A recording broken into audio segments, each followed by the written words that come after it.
Hi, I'm Dr. Craig at Hills Dental Studios in Norwood. I studied in Pretoria in Sefako Mahato Health Sciences University, originally from Limpopo, and basically moved here to try and experience a different kind of dentistry in a way. Being stuck in a government hospital back home, it was mostly just routine work. Uh, and here I just needed something more exciting, something more challenging, and just to provide like a good service altogether. Usually we have in health, we have like fast pace. There's a patient, there's a patient, there's a patient coming in next. So, but I wanted to like explain um, certain aspects of our treatment to our patients, taking our time and everything. And I think private practice in the big city will allow me to practice that. Okay, my name is Dr. Suprise. So I am from Pretoria, but Centurion. Uh, Dentistry, I was led down to dentistry because I wanted to become a maxillofacial surgeon and went through dentistry, went to the same varsity, Sefako Makgato, but fell in love with the general dentistry. So not keen on specializing anymore, but I love the general dentistry and more the adventure of learning new things. So what brought me down to Johannesburg was just adventure. I think I wanted something a bit challenging. Didn't want to end up in the same place in Central where I grew up. Wanted to just try something a bit different, but not too far away. So Johannesburg was that. And yeah, so I think that we just met in school and we liked the idea of doing it together. And yeah, here we are now, about 2 years in, I think. Yeah. Headed towards three. Yeah, heading towards three. Mm.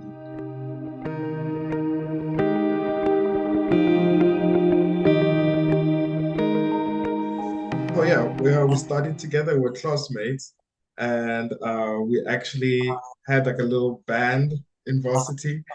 He'd play the guitar and I'd sing. I think that's where the chemistry started, basically. And I always thought I'd have a solo practice, but during our community service in government, he called me up and I was like, "Hey, why don't we join up?" And I was like, two is better than one, right?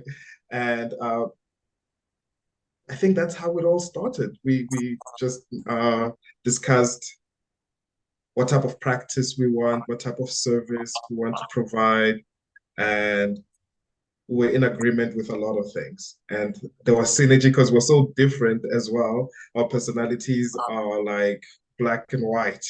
Uh, at first I thought it would be like, hey, that might be a challenge, but it's actually quite ideal in this situation. Yeah, so yeah, that's basically what happened.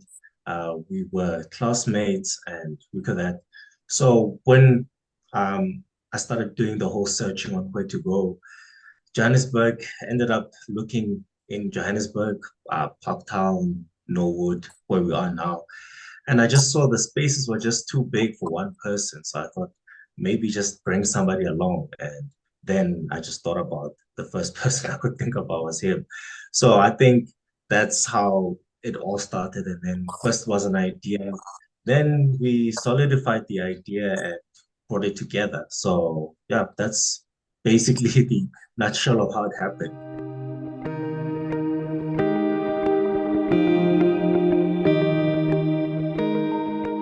You understand? Oh, here it is short. So okay, so basically it's ideal to start the journey as soon as possible because from the moment you are born, there's bacteria in your mouth. Those bacteria cause cavities, uh, gum disease, etc., etc. So when you come to a dental office, number one, for kids, it helps them get used to the environment so they don't develop a phobia to the environment.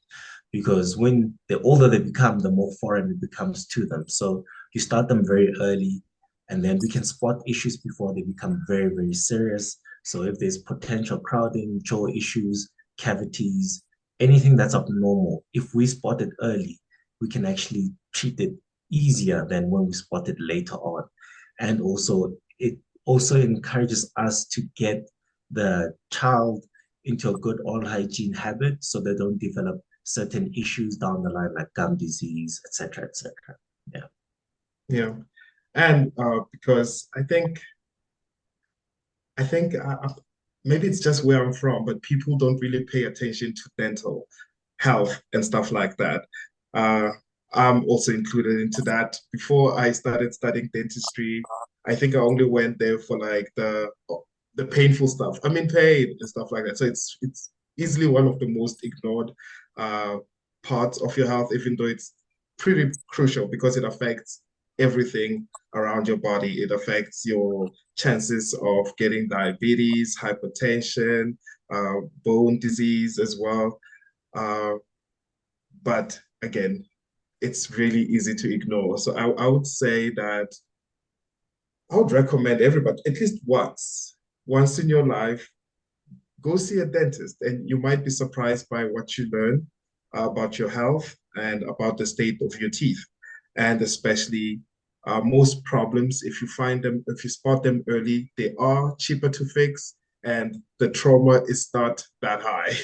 Because if you have to wait until you have to get a root canal or an extraction or an implant, it's just damaging to both the pocket and perhaps your psyche as well. But if you just go in for a regular cleaning and the dentist's like, hey, no problems, you're doing great, you're flossing, you're brushing, it's a major win on your side. It's not a waste of money compared to if you have to go after 15 years and you have to lose two teeth unexpectedly Mm. and you have to part ways with 60,000 rands because, well, That's, it's dentistry. uh, it's just always best to start early and just to save yourself the trauma and the money. I think you explained on the children's part. yeah, It's just it's easier for easier. them when they see me and they're not feeling pain. I'm like, hi, kid, I'm Yeah. just gonna polish your teeth. See you next year. Uh, and that would prevent any other issues as well.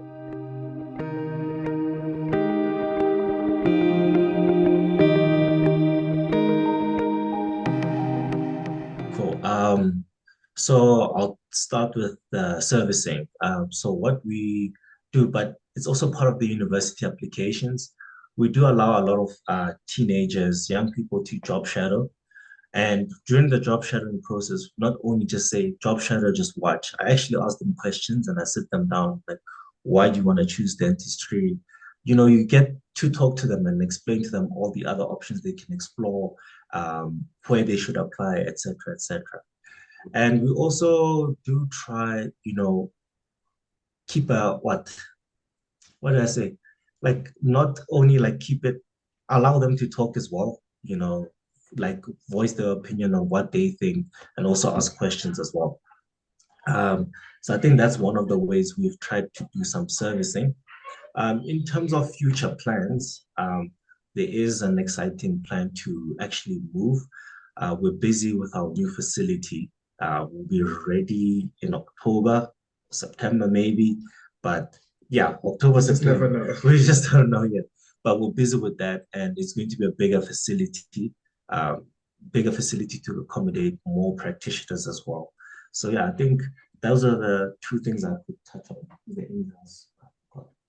Uh, no, it's not exactly community service. It's just a service. I already mentioned earlier the main problem I had practicing in the past, and the system is there for a reason. I'm not criticizing it, but there was never enough time to talk between the practitioner and the patient.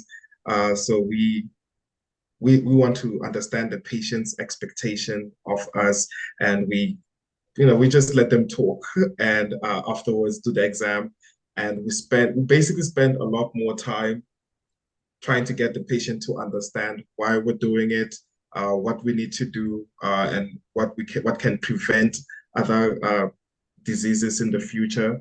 I believe that most things are preventable, and if we can equip our patients to always prevent against such things, then it's, it's I don't make money off it, but I'm always happy when I see a patient moves from I don't know how to use a floss, and I see them again on the next appointment, and they have like very low calculus or very low plug. I'm like, I'm so proud of you for that. And the new facility we want to have as well, we want to incorporate specialists in the practice, like prosthodontics, orthodontics, periodontics, so we don't have to make our patients travel to other practitioners or other facilities when we have to refer cases. So if we have all the specialties in one house, it even provides the foundation for like integrated practice. The patient does receive care on all aspects from various opinions and professionals as well. I think that will be really beneficial to our patients. Oh, and one thing I forgot to mention, on our social media pages, we also try to do a lot of oral health education. We try get, even though they're not in the facility, but we try do some lives there and there, so we can kind of explain to people any questions that they have, which they can't ask a dentist or which they haven't been able to go to a dentist, their fears. We just try give them as much information as possible so that they don't have that anxiety and understand that we are not here to drain their pockets, but we're actually trying to help them out. So those are the kind of things we do where we try to speak to the public and say, hey, please take care of your oral health and why it's important to do that as well.